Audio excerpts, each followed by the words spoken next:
phenomenon of joint sector reviews in government started way back in late 1990s when the government adopted sector-wide approach to planning, where all sectors, different government MDAs, that had synergies and different commonalities had to come together, plan together, set priorities together, and ensure that they take advantage of the synergies within them.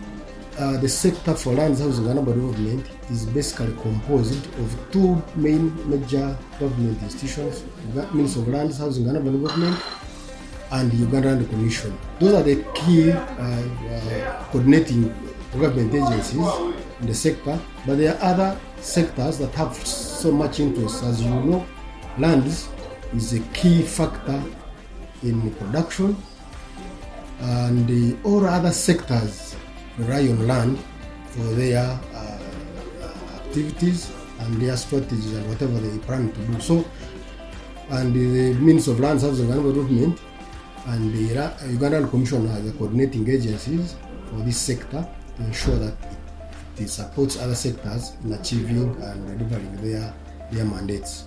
We haven't been having joint sector reviews. This is actually the third joint sector review we are having in 2019. We had one in 2016. The second one was in 2017, and we are having a third one in 2019. The objectives of joint sector reviews: one is to sit as sectors and different stakeholders, because we invite a spectrum of stakeholders to come together and review what we had previously planned, implementation, what we did, what we didn't do, and why. And then we look at also interventions for the next financial year, ensure that the sector performs and implements its mandate as required. We have so many stakeholders who really do a lot in this sector. More especially, like, we have development partners who do support us, and also non-state actors like CSOs, those are civil society organizations who do a lot of work down there. In most cases, we tend to move independent of one another, and what we normally do in such kind of reviews is to bring together our planning, our thinking, our intervention, so that we move as one block. But this is a meeting where we are supposed to do so much engagement with other stakeholders to make sure that we are moving all together.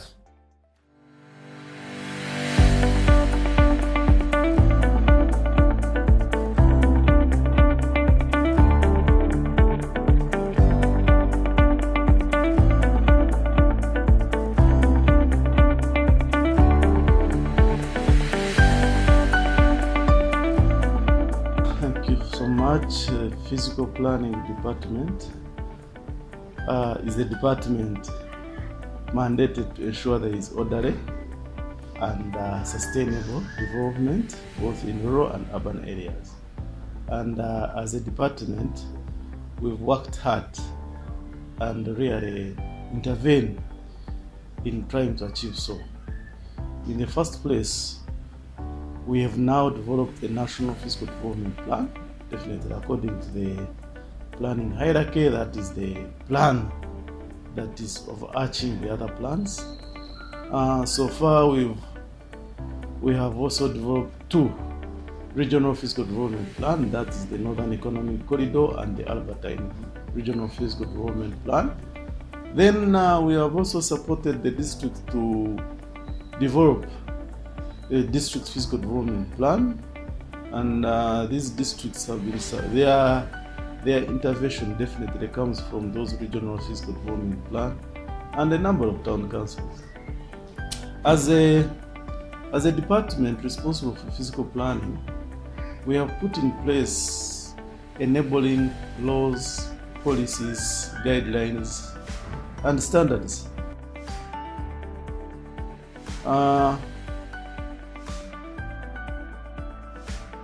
That is very important in a sense that with the operation of physical development plans, you need to have a guide.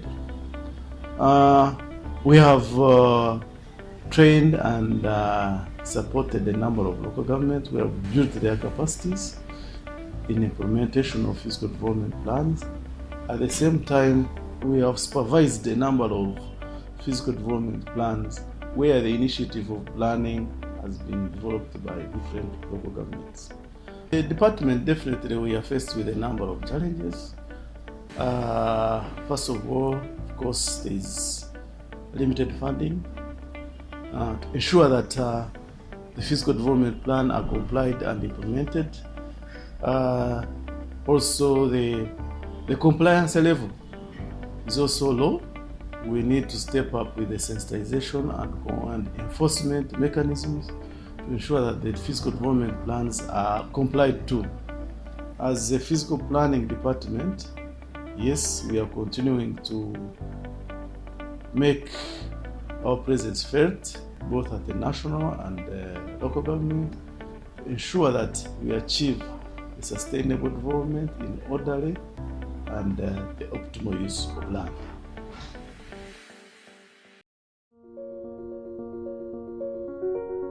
Housing is a very global and cross-cutting segment of the ministry, but basically it provides a framework under which the government can deliver on the housing mandate. And in this respect, at the Housing Directorate, we have a housing policy, the National Housing Policy in place, that is 2016. And we also have the condominium law, which addresses the issues of vertical development and being able to get individual titles even when you are on the 6th, 7th floor of the building.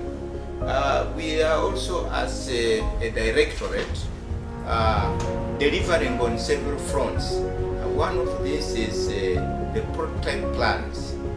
The directorate has professionals who have come up with specific building plans, which we call prototype plans, across the entire region, and this basically is supposed to intervene in the areas of low cost housing. Apart from that, we also have the National Slum Upgrading Strategy of 2008.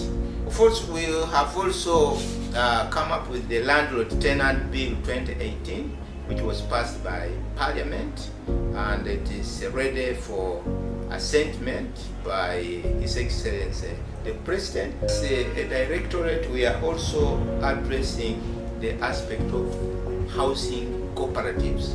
We do believe that in the delivery of low-cost housing, there's need for people to voluntarily come together, pool resources, and be able to deliver housing. So I have hired the National Housing Policy. It is too broad. We need to come up with priorities. Is it slum upgrading? Is it rural housing? We are also working up with other members of the civil society, including Habitat for Humanity, including Shelter and Settlement Alternatives, including Act Together, and all this will be in the house so that we can be able to plan and deliver on better housing in the future. You may ask, which achievements have we had in the housing sector? In terms of publicity, you may know that in partnership with other stakeholders such as NBS, Housing Finance, National Housing, we held the Housing Baraza, where we brought various players to commit themselves on what can be done in the delivery of housing, especially in terms of housing finance and then the different models that can be delivered to address the housing need or the housing deficit.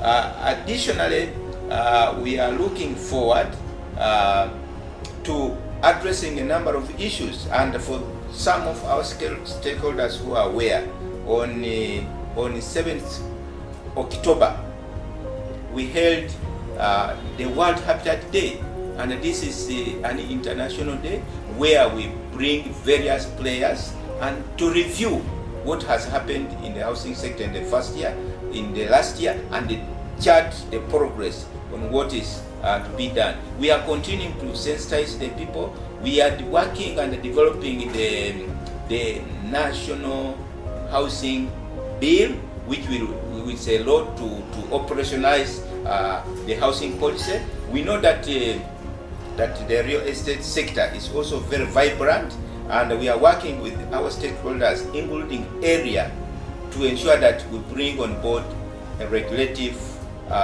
framework.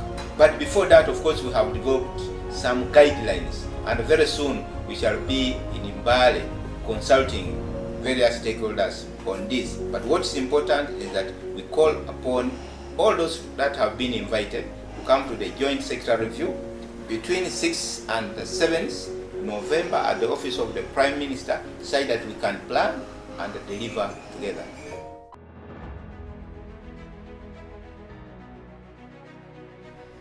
Hello ladies and gentlemen, this is Adventist Development and Relief Agency, ADRA, Uganda.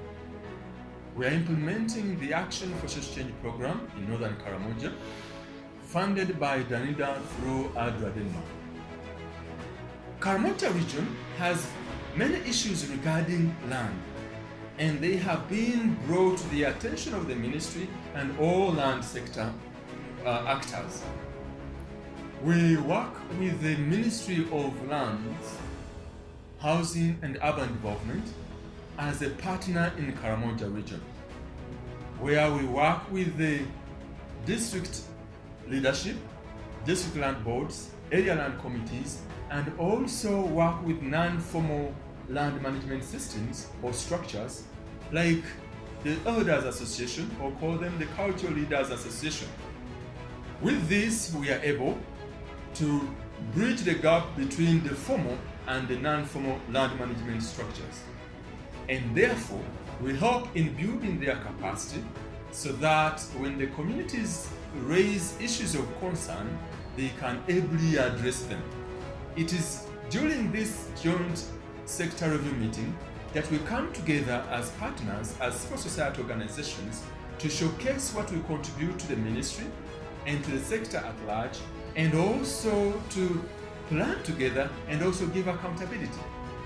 It is upon this that I urge you to take this matter seriously so that we can come out with the way forward, how we can work together with the government to attain our Vision 2040.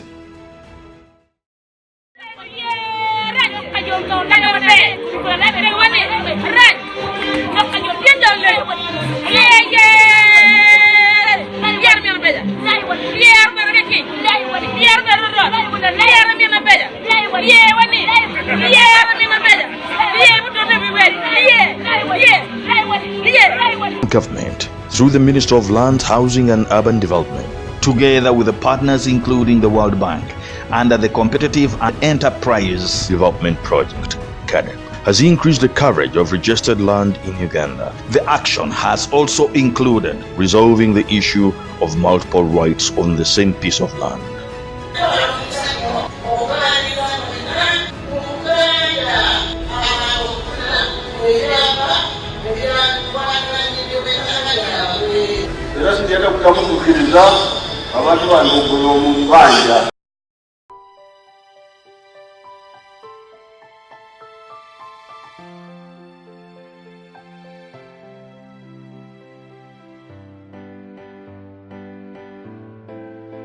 The Land Sector Reform Coordination Unit is the one that has been responsible for coordinating all the reforms in the land sector, notably of which we now have 21 ministry zonal offices in the whole country. We have set them up, they are operational, save for Moroto, which will soon be staffed, and that will mean that all the 21 ministry zonal offices will be operational. We have also worked on the National Physical Development Plan, and this is the first comprehensive document in respect of physical planning for the whole country. Land is a very crucial factor as far as the livelihood of man is concerned. You get the land issue right, then also the other issues like the economy, like national security, will easily be managed. In this joint sector review, I implore you to look at our achievements and give an input on how else we could have done better than we have so far done. I thank you very much. We, the civil society organizations in Uganda, working on lands, having different projects and programs, and interest in ensuring that the land rights of the common people are protected. We are happy to join the Ministry of Lands, Housing and Urban Development for the joint sector review, which is happening this year under the theme of industrialization and job creation through planned land use and inner security. We are proud to be part of this event because it's one way of accounting to the country, the performance in terms of how the ministry worked and other stakeholders have worked in Uganda in ensuring that people use their land in a way that improve their livelihood. We are also interested and commit to also report to the country our contribution as civil society to the sector, what we have done, and we also want to be able to see what the government have also done, and in the end make recommendations that can be helpful in the next financial year. Already we see that the ministry is underfunded when it comes to land. I think it's less than 1% of the national budget. So reviewing the performance, coming up with recommendations, key priorities will help us to work together in ensuring that land rights of the people are protected. And also in ensuring that our goal of industrializing and creating jobs is achieved by making sure that the land use and security is protected. With the civil society organizations working in the lands, housing and urban development, we are proud and glad to be part of this third annual joint sector review, reviewing the performance of the lands, housing and urban development sector. We know the joint sector review is an accountability platform. It's a platform to review performance and a platform to set the priorities for the next financial year. We are glad to be contributors to achieving the Vision 2040 of this country.